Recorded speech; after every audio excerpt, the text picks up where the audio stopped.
This is a CBS News special report, a presidential address to the nation. Here is Bob Schieffer. Good evening. President Obama is about to lay out his strategy for defeating the terrorist group known variously as ISIS or ISIL. The Sunni Muslim group has been seizing territory in Iraq and Syria, their goal to establish an Islamic state. The campaign of terror has included the beheading of two American journalists, James Foley and Steven Sotloff. Earlier this summer, the president ordered airstrikes against ISIS targets in Iraq. More than 200 have been damaged or destroyed since then. Tonight, he is expected to expand those strikes to include ISIS bases in Syria. Scott Pelley is in Iraq, and he's been talking to top Kurdish officials about just that. The head of Kurdish intelligence told us it's essential that the United States strike ISIS in Syria because that's where ISIS's leadership and strength are. Secondly, he said his lightly armed troops here in northern Iraq need heavy weapons from the United States, like tanks and artillery. We visited some of those troops on the front today. They were guarding a bridge that leads to the oil-rich city of Kirkuk.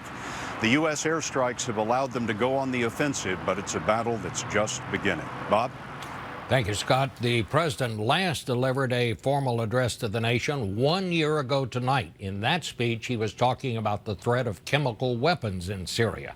Now, here is the president. My fellow Americans, tonight I want to speak to you about what the United States will do with our friends and allies to degrade and ultimately destroy the terrorist group known as ISIL. As Commander-in-Chief, my highest priority is the security of the American people. Over the last several years, we have consistently taken the fight to terrorists who threaten our country. We took out Osama bin Laden and much of al-Qaeda's leadership in Afghanistan and Pakistan. We've targeted al-Qaeda's affiliate in Yemen and recently eliminated the top commander of its affiliate in Somalia. We've done so while bringing more than 140,000 American troops home from Iraq and drawing down our forces in Afghanistan, where our combat mission will end later this year. Thanks to our military and counterterrorism professionals, America is safer. Still, we continue to face a terrorist threat. We can't erase every trace of evil from the world, and small groups of killers have the capacity to do great harm. That was the case before 9/11, and that remains true today. And that's why we must remain vigilant as threats emerge. At this moment, the greatest threats come from the Middle East and North Africa, where radical groups exploit grievances for their own gain.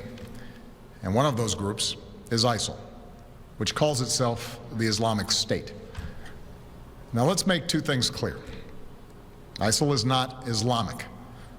No religion condones the killing of innocents, and the vast majority of ISIL's victims have been Muslim. And ISIL is certainly not a state. It was formerly al-Qaeda's affiliate in Iraq and has taken advantage of sectarian strife and Syria's civil war to gain territory on both sides of the Iraq-Syrian border. It is recognized by no government, nor by the people it subjugates. ISIL is a terrorist organization, pure and simple, and it has no vision other than the slaughter of all who stand in its way. In a region that has known so much bloodshed, these terrorists are unique in their brutality. They execute captured prisoners. They kill children. They enslave, rape, and force women into marriage. They threatened a religious minority with genocide. And in acts of barbarism, they took the lives of two American journalists, Jim Foley and Steven Sotloff. So ISIL poses a threat to the people of Iraq and Syria and the broader Middle East, including American citizens, personnel, and facilities. If left unchecked, these terrorists could pose a growing threat beyond that region, including to the United States. While we have not yet detected specific plotting against our homeland, ISIL leaders have threatened America and our allies. Our intelligence community believes that thousands of foreigners, including Europeans and some Americans, have joined them in Syria and Iraq. Trained and battle-hardened, these fighters could try to return to their home countries and carry out deadly attacks. I know many Americans are concerned about these threats. Tonight, I want you to know that the United States of America is meeting them with strength and resolve. Last month, I ordered our military to take targeted action against ISIL to stop its advances. Since then, we've conducted more than 150 successful airstrikes in Iraq. These strikes have protected American personnel and facilities, killed ISIL fighters, destroyed weapons, and given space for Iraqi and Kurdish forces to reclaim key territory. These strikes have also helped save the lives of thousands of innocent men, women, and children. But this is not our fight alone. American power can make a decisive difference, but we cannot do for Iraqis what they must do for themselves. Nor can we take the place of Arab partners in securing their region. And that's why I've insisted that additional U.S. action depended upon Iraqis forming an inclusive government, which they have now done in recent days. So tonight, with a new Iraqi government in place and following consultations with allies abroad and Congress at home, I can announce that America will lead a broad coalition to roll back this terrorist threat. Our objective is clear. We will degrade and ultimately destroy ISIL through a comprehensive and sustained counterterrorism strategy. First, we will conduct a systematic campaign of airstrikes against these terrorists. Working with the Iraqi government, we will expand our efforts beyond protecting our own people and humanitarian missions so that we're hitting ISIL targets as Iraqi forces go on offense. Moreover, I've made it clear that we will hunt down terrorists who threaten our country wherever they are. That means I will not hesitate to take action against ISIL in Syria as well as Iraq. This is a core principle of my presidency. If you threaten America, you will find no safe haven. Second, we will increase our support to forces fighting these terrorists on the ground. In June, I deployed several hundred American service members to Iraq to assess how we can best support Iraqi security forces. Now that those teams have completed their work and Iraq has formed a government, we will send an additional 475 service members to Iraq. As I've said before, these American forces will not have a combat mission. We will not get dragged into another ground war in Iraq. But they are needed to support Iraqi and Kurdish forces with training, intelligence, and equipment. We'll also support Iraq's efforts to stand up National Guard units to help Sunni communities secure their own freedom from ISIL's control. Across the border in Syria, we have ramped up our military assistance to the Syrian opposition. Tonight, I call on Congress again to give us additional authorities and resources to train and equip these fighters. In the fight against ISIL, we cannot rely on an Assad regime that terrorizes its own people, a regime that will never regain the legitimacy it has lost. Instead, we must strengthen the opposition as the best counterweight to extremists like ISIL, while pursuing the political solution necessary to solve Syria's crisis once and for all.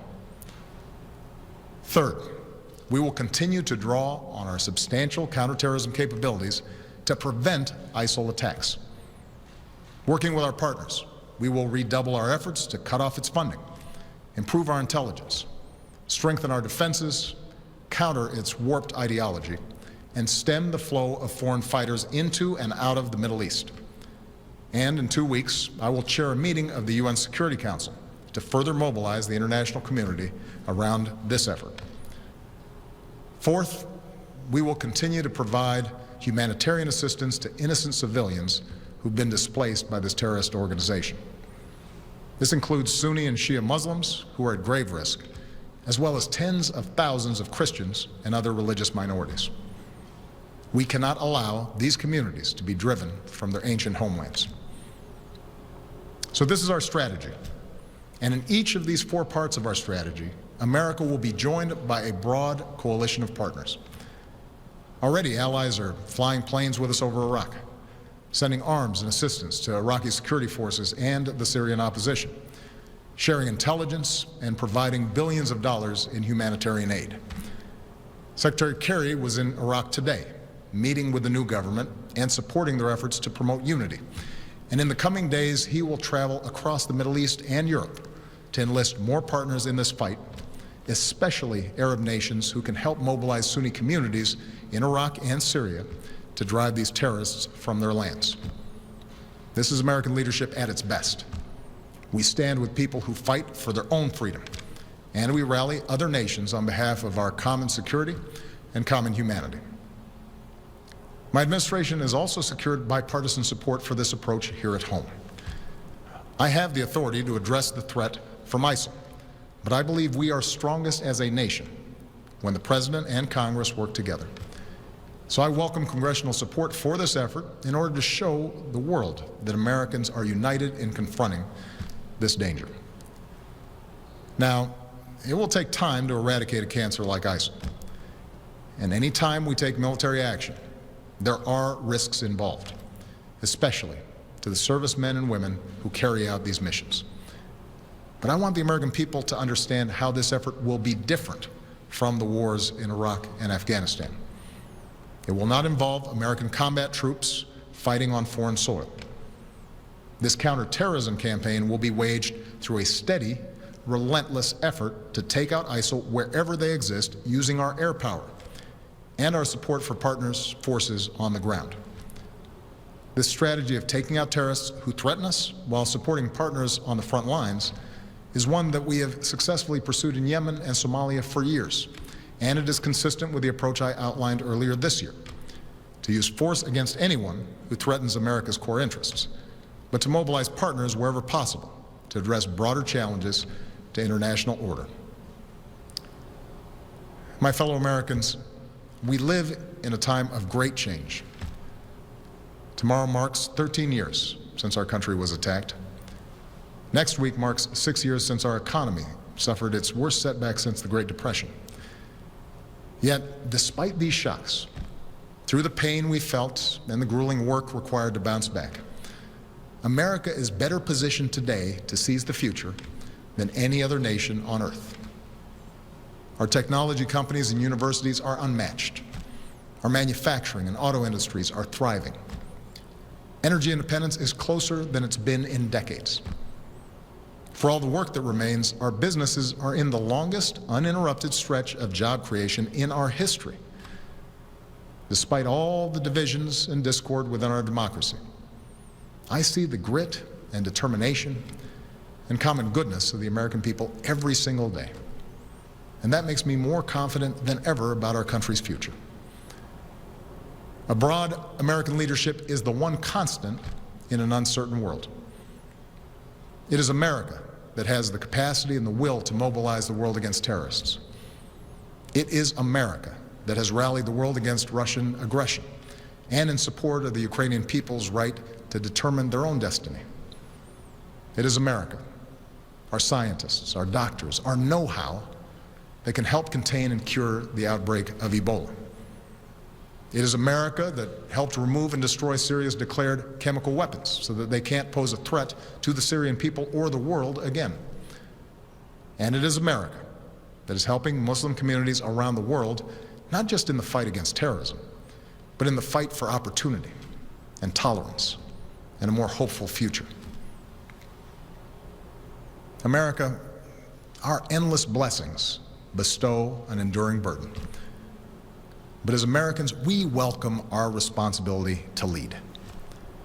From Europe to Asia, from the far reaches of Africa to war-torn capitals of the Middle East, we stand for freedom, for justice, for dignity.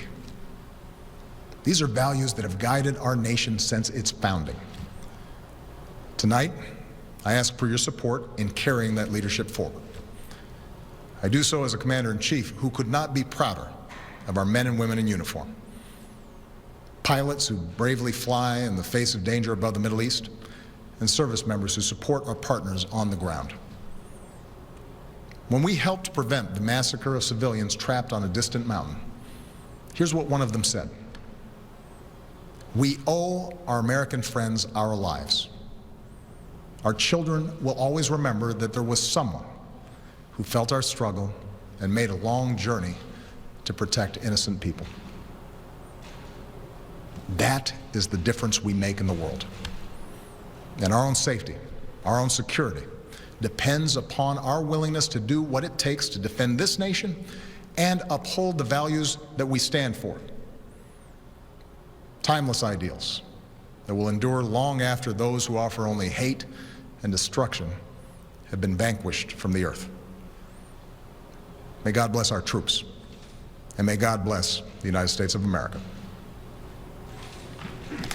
So the President of the United States lays out a strategy to defeat and destroy ISIS, or as they're sometimes called, ISIL. And this speech tonight shows us a real evolution in where the president was just in the last week of August when he said, we can't put the cart before the horse. We don't have a strategy yet. Tonight, I think the key words that he spoke were, if you threaten America, you will find no safe haven.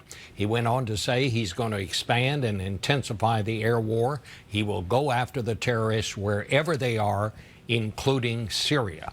Now, this represents a major change in American strategy. I think he also said he's going to send about 400 more American troops there to aid in support roles. That will bring the population of American military there to about 1,500. There will be a lot more about the president's address on your local news on this CBS station first thing tomorrow, on CBS This Morning, and online at cbsnews.com. For many of you, CBS primetime programming is coming right up. For some in the West, we'll be back with the CBS Evening News. I'm Bob Schieffer in New York.